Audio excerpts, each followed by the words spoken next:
Hello students, how are you all? Today we will study about Newton's laws of motion. So before starting this Newton's laws, we will study about two definition of force. Okay, so two definition first of all we will study, and then after we will start the Newton's laws. Okay, so first of all, first definition is given by Aristotle. Okay, here I am writing Aristotle. He said what? Aristotle was a great philosopher. He believed that to maintain the motion of bodies, okay, a continuous push or pull was needed, and that push or pull was called force. That means what? A continuous force is needed. So what the Aristotle said, listen very carefully, now understand. He believed that to maintain the motion of a body, मतलब कोई object motion में है तो उसके motion को maintain करने के लिए कंटिन्यूस पुश और पुल वॉज नीडेड. ठीक है, बिना फोर्स के वो बॉडी ऑब्जेक्ट मोशन में नहीं रह सकता है. ठीक है, okay. As the another definition is given by Galileo. Okay, what he said, the object move with constant speed. The object move with constant speed when no forces act on them. Okay, Galileo said कि जो object है वो constant speed पर घूमता रहेगा जब तक उस पर कोई एक्सटर्नल फोर्स अप्लाइड ना हो. अगर कोई एक्सटर्नल फोर्स अप्लाइड हो जाता है दैट ऑब्जेक्ट विल स्टॉप, है ना. दैट मीन्स व्हाट, कि अगर if the ball is rolling so it will continue roll. Okay, otherwise till the external force is applied. कब तक? जब तक कोई एक्सटर्नल फोर्स इज अप्लाइड ना हो जाए. जैसे कि बॉल अगर रोल करते करते रुक जाएगी, इसका मतलब हुआ कि उस पर कोई invisible force like force of friction, air resistance apply हो रहा है जिसकी वजह से वो रुक गया. अदरवाइज वो कांस्टेंट स्पीड पर चलता रहेगा जब तक कि कोई अदर फोर्स उसके ऊपर एक्ट ना करे. No force act on them. Galileo said this. Okay, now he performed one observation, so that is called Galileo observation, to prove that ki the force is not required to make a constant speed for an object. मतलब force की कोई जरूरत नहीं है to make a constant speed, to show that he performed one observation, and that is called Galileo observation. So now see the observation. Laws of motion by Galileo Galilei. According to Galileo, object moves with a constant speed when no forces act on them. This means if an object is moving on a frictionless path and no other force is acting upon it, then the object would be moving forever. That is, there is no unbalanced force working on the object. Let us explain with the help of an activity. Take two equal size cardboards, place it against each other that they make equal inclination with the table. Assume that both surfaces are frictionless. Now take marble and release it from the inclined plane of the left side. You notice that the marble rolls down and moves up on the inclined plane on the right side. Now think about how far it moves along the second plane. Well, the slope of both the surfaces are same. Hence it moves the same height from which it is released.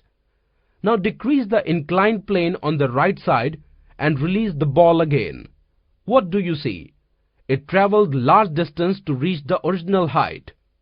We can keep on doing it, but what does happens when the slope of inclined plane eventually reduces to zero, that is, makes a horizontal.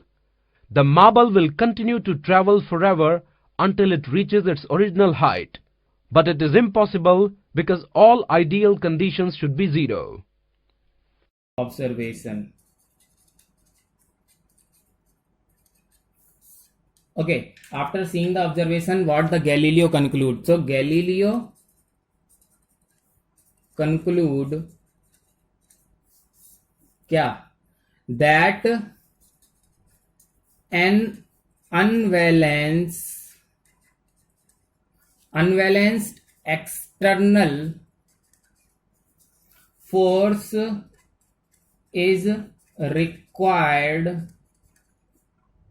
to change the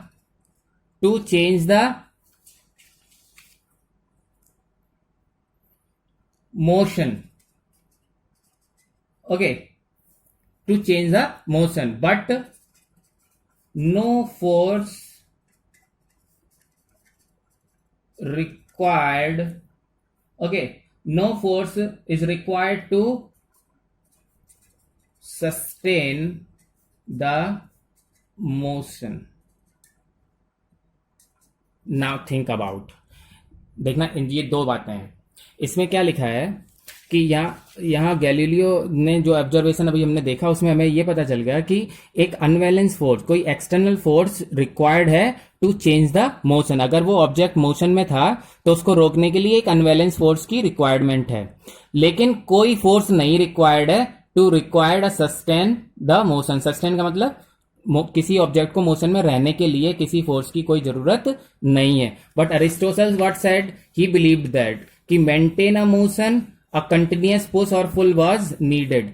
ये इनकी theory गलत हो गई. Galileo ने proof कर दिया by this observation कि no force required to sustain the motion but the external force is required to change the motion. दो अलग अलग बातें हैं.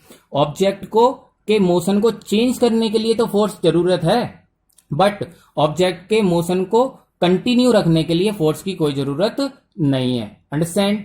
So this observation gives us the law of inertia. Okay, that helps a lot. This idea helps a lot Newton to, है ना? So now we are starting the Newton's laws of motion. Our new topic, that is what Newton's laws of motion. So the idea of Galileo helps a lot. किसको? Newton को. The idea of Galileo helps a lot. Okay, है ना? Newton helps a lot Newton to state 3. How many laws? 3 laws of motion. Okay, so this idea of, है ना, helps a lot Newton to state 3 laws of motion. Okay, now we are starting with first laws of motion, then after second, then third. Okay, so now we are here for first law. Here that is now first law. What is first law? Listen very carefully. It is already written here. A body at rest will remain at rest. इसमें 3 चीजें हैं. ठीक है, मैं underline कर दूंगा, आप उसको समझ लेंगे.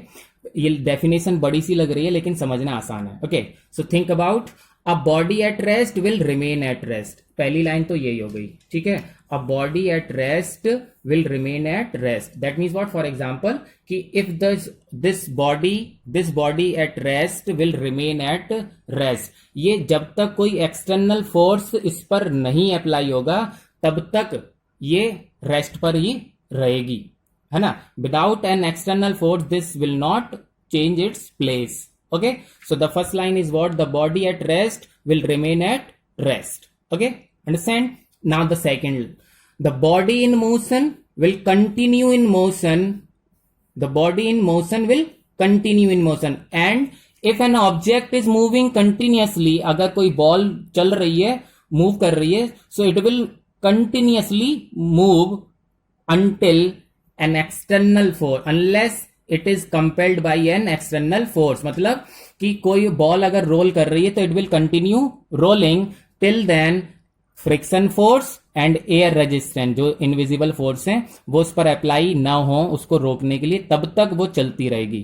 तो a force stops a motion that we have studied yesterday. So now it here, if a object is in motion, so if the object in motion will continue in motion in a straight line with uniform speed unless it is compelled by an external force. तो इसका सीधा सीधा मतलब हुआ कि अगर ये object rest पर है तो रेस्ट पर ही रहेगा. कब तक? जब तक कि एक्सटर्नल फोर्स अप्लाइड ना हो जाए. और if the object is in motion will continue in motion until and unless an external force is applied on the object.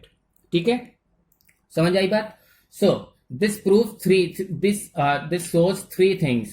Object at rest, तो ठीक है, तो फर्स्ट है if the object at rest will remain at rest, है ना? तो object at rest will remain at rest until an external force is applied. ठीक है, और दूसरी बात इससे पता चल गई, दूसरी है यहां से a body in motion will continue in motion. ठीक है, तो second is a body in motion will continue in motion until an external force is applied to stop it. Okay, और इन दोनों को लिख देंगे, that is called first law of motion. ये तो एक्सप्लेन किया है मैंने आपको, इन दोनों को मिलाकर अगर लिख देते हैं so that is called the first law of motion. So here now we have listen very carefully. अभी इतना समझने के बाद अब सिर्फ सुनना है. The object at rest will remain at rest, the object in motion will remain in motion until an external force is applied on the object. Understand? This is the first law of motion. Here now a topic here, inertia. Another topic is inertia. ये inertia क्या है?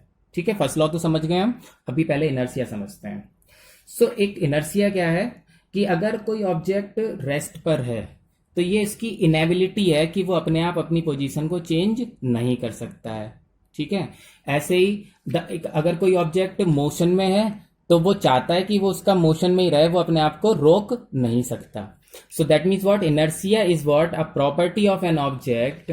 यहां हम समझ रहे हैं the property of an object due to which it resist कह लें या फिर अपोज, रजिस्ट और oppose any change in its state of rest और motion.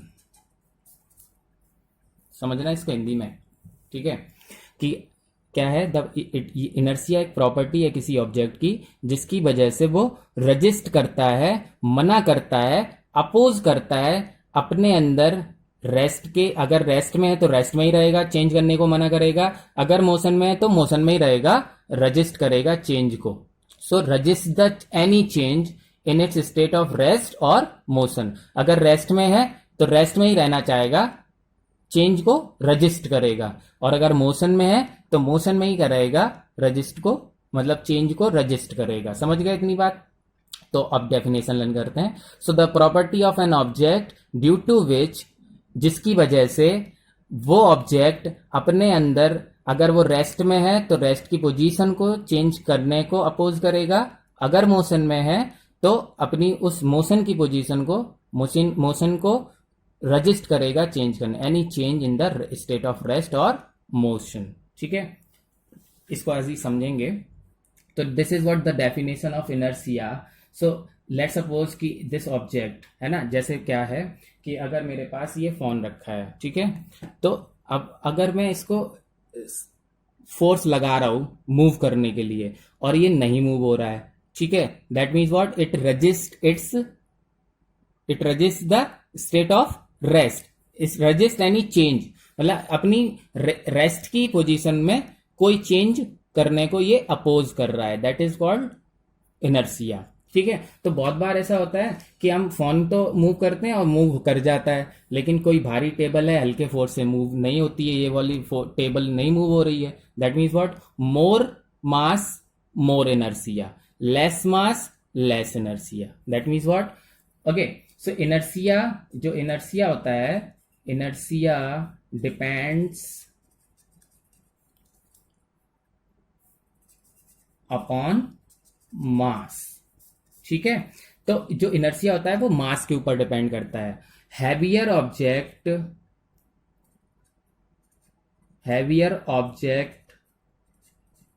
Have more inertia than lighter object. जो भारी ऑब्जेक्ट है उनके अंदर ज्यादा इनर्शिया होगा in comparison to lighter object. Okay, है ना। तो इनर्शिया उसकी एक कंडीशन है जिसकी वजह से वो अपनी जो इसकी पोजीशन है, रेस्ट की पोजीशन है या फिर मोशन की पोजीशन है, उसके अंदर किसी चेंज को वो अपोज करता है। So it resist the oppose, it resist और oppose any change in the state of rest as well as motion. Okay, now so this inertia, the types of, now we are talking about types. So here the types of inertia. Okay, so here the inertia is of three type, है ना। So inertia of three types. The first type, second and third. So here the first is called inertia of rest.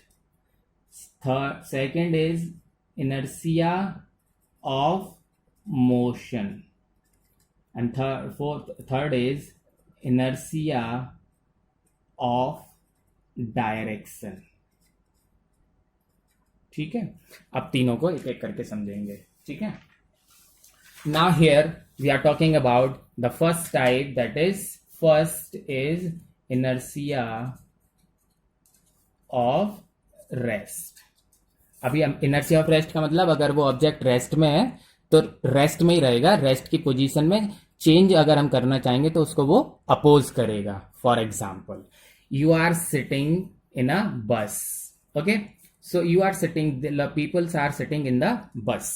ठीक, what bus is at rest, अभी किस पे, rest पे, so the peoples are also at rest.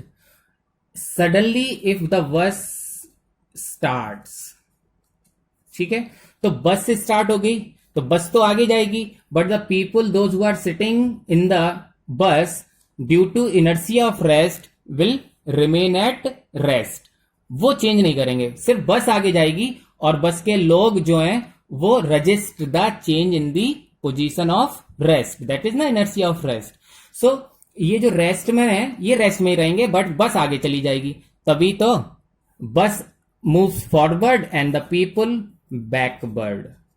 झटका लगता है, we get a jerk backward, it shows that inertia of rest. ठीक है, फॉर एग्जाम्पल कारपेट, कारपेट के अंदर dust particles are there, okay, so both are at rest. When we hits the carpet, है ना, जब हम हिट करेंगे, hits carpet, तो carpet comes in motion, carpet तो मोशन में आ जाएगा फोर्स की वजह से, due to force, but these dust particle remain at rest due to what? inertia of rest. inertia की वजह से ये जो डस्ट पार्टिकल है वो रेस्ट में ही रहेंगे, कारपेट आगे चला जाएगा और डस्ट पार्टिकल रेस्ट पे ही रहेंगे, तो वो नीचे गिर जाते हैं. That is why the dust removed from the carpet on hitting the carpet. जब हम ऐसे हाथ मारते हैं तो डस्ट निकल जाती है. तो carpet comes in motion but the particle remain at rest due to inertia. So these are the example of inertia of rest. Okay, now the second, inertia of motion.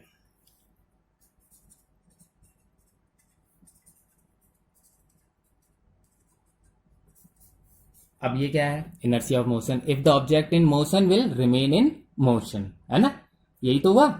तो यही पढ़ा है हमने न्यूटन फर्स्ट लॉ में भी, तो यही पढ़ा था. Object at rest will remain at rest. तो the peoples are at rest will remain at rest. कि सिर्फ बस चली है, क्योंकि बस का इंजन स्टार्ट हुआ है, बस के ऊपर फोर्स लगा है, बस स्टार्ट हुई है, बस फॉरवर्ड जा रही है. वो बाद में साथ में जाते हैं अलग बात है, but suddenly what happens, the people at rest will move backward. ठीक है. Now in this motion, if the bus is in motion and the people are sitting in the bus are also in the motion. ठीक है. बस भी जा रही है और ये भी मोशन में. तो अब क्या होगा? If bus stops suddenly due to brake, वो भी फोर्स है ना, ड्यू टू ब्रेक. और ब्रेक क्या है? फोर्स. तो ऑब्जेक्ट स्टॉप हो जाता है due to force. Okay. So bus stop suddenly but the people those who are sitting in the bus will remain in motion. Motion में ही रहेंगे, क्योंकि बस रुकी है ना, पीपल थोड़ी ना रुके हैं, है ना. सो दे अब बस रुक जाएगी, bus stop suddenly but they move forward, they gets a jerk forward, है ना. आगे की तरफ उनको धक्का लगेगा, क्योंकि उनका निचला पार्ट तो बस से टच है ना. That stops but upper part is in the motion and will remain in motion. That is why they got a jerk forward. Understand? Okay. Now third is inertia of direction, है ना. तो क्या है? जैसे कोई straight में move कर रहा है, बस स्ट्रेट मूव कर रही है, तो उसके अंदर के peoples are also moving in the straight line as the bus turn. Okay. जैसी बस टर्न करती है but the people remain in the same direction. These people remain in same straight direction. ठीक है. बस तो turn हो गई but the people are in the same straight direction and that is why हमें एकदम side में हम हो जाते थे. तेजी से आपने ऑब्जर्व किया होगा, you are sitting in the bus और कार, जैसी बस किसी मोड़ पर मुड़ती है तेजी से, तो हम लोग अपनी सीट के एकदम साइड में कोने में दब जाते हैं. Just it is just because of inertia of direction. ठीक है. अब तक हमें पता नहीं था, आज हमें पता चल गया कि this is the physics. Okay. So हमें जब बस रुकी हुई होती है, ओके, सो अगेन, है ना, it at rest the people are also rest. Bus start suddenly but the peoples remain at rest, तो बैकवर्ड जर्क लगता है. That is inertia of rest, है ना. फिर अगर हम बस में जा रहे हैं, बस मूविंग है, तो पीपल्स आर आल्सो मूविंग. ठीक. Bus stop suddenly but the people remain in motion. Okay. That is why they got a jerk forward. आगे की तरफ धक्का लगता है. ऐसे ही हम बस में बैठे हैं, बस मूव कर रही स्ट्रेट, तो peoples are also moving straight. As the bus takes turn but the people remain in the same straight direction. That is why हमें साइड में एकदम से टेढ़े हो जाते हैं हम, है ना. Okay. So this is called inertia of direction. So these are the examples of inertia to make you understand what is inertia. Okay. So here again I am repeating the definition: the property of an object due to which it resists or oppose any change in the state of rest or motion. इसीलिए आपने देखा होगा when you coin a, when you, okay, जब आप coin को jump करते हैं तो बस के अंदर बैठे हैं और कॉइन को जंप करते हैं, तो आप तो आगे चले गए, कॉइन तो ऐसे सीधा जाएगा और नीचे गिरेगा, it will fall backward. Understand? So ऐसे ही है. So many examples are there to make you understand. Okay, so here till now we have studied this much today's hand, and that's all for today. Okay, thank you.